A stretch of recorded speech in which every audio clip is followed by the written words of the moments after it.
ইরানের armed ফোর্সেসের chief, আইআরজিসির chief, তাদের এয়ারের chief এবং অন্তত 8 জন নিউক্লিয়ার সায়েন্টিস্টকে হত্যা করেছে।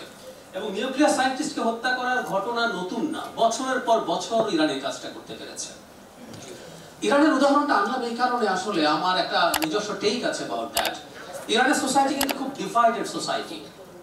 ইরানে একটা অ্যাপারেন্টলি গণতন্ত্র আছে, একটা প্রেসিডেন্ট নির্বাচন হয়, কিন্তু সেটাও আসলে যে কেউ চাইলে পারবে না। যেমন ধরি আমার একজন প্রিয় ফিল্ম মেকার আছেন জাফর পানাহি। জাফর পানাহি যদি প্রেসিডেন্ট ইলেকশন করতে চান উনি পারবেন না, কারণ উনি ভীষণ রকমের সরকারের ক্রিটিক। ওনাদের গার্ডিয়ান কাউন্সিল কনফার্ম করতে হবে কারা কারা পার্টিসিপেট করতে পারে, তারপর একটা তথাকথিত নির্বাচন হয়। That's fair. কিন্তু এর আগ পর্যন্ত ব্যাপারগুলো এরকম না। এমনকি নির্বাচিত ব্যক্তির হাতেও ক্ষমতা নেই, ক্ষমতা আছে আসলে একজন সুপ্রিম লিডারের হাতে, যিনি একমাত্র সিলেক্টেড মানুষ। আমি যে কথাটা বলতে চেয়েছি, ইরানে মারাত্মক ডিভাইসিভ একটা সোসাইটি আছে, ডিভাইডেড একটা সোসাইটি আছে।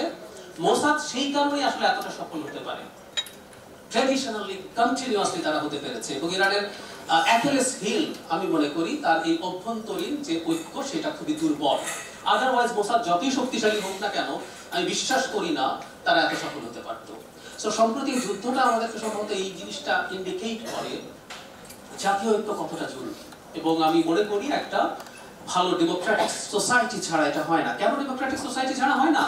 যে ডেমোক্রেটিক সোসাইটিতে আমরা সবাই খেলায় অংশগ্রহণ করি, হেরে গেলেও যদি একটা ফেয়ার গেম আমরা তাকে ওন করি। আমরা দেখবো ভারতে এটা হচ্ছে, এমনকি হাসিনা পয়েন্টে দেখলাম বিজেপিকে মোটামুটি সবাই সমর্থন করছে, তাই না?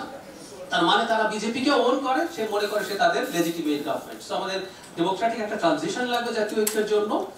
আরেকটা জিনিস জরুরি বলে আমি মনে করি, খুব সময় কম, আমাদের সামরিক বাহিনীর আধুনিকায়ন। আমি বলছি না সামরিক বাহিনী দিয়ে সবকিছু হবে, আমাদের জনগণকেও এটার সাথে সম্পৃক্ত করতে হবে, এই আলোচনাগুলো থাকুক।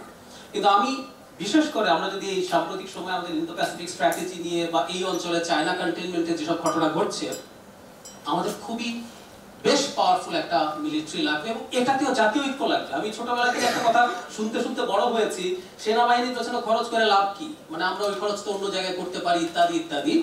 এই জায়গাটা আমাদের আসলে একটা ঐক্য লাগবে।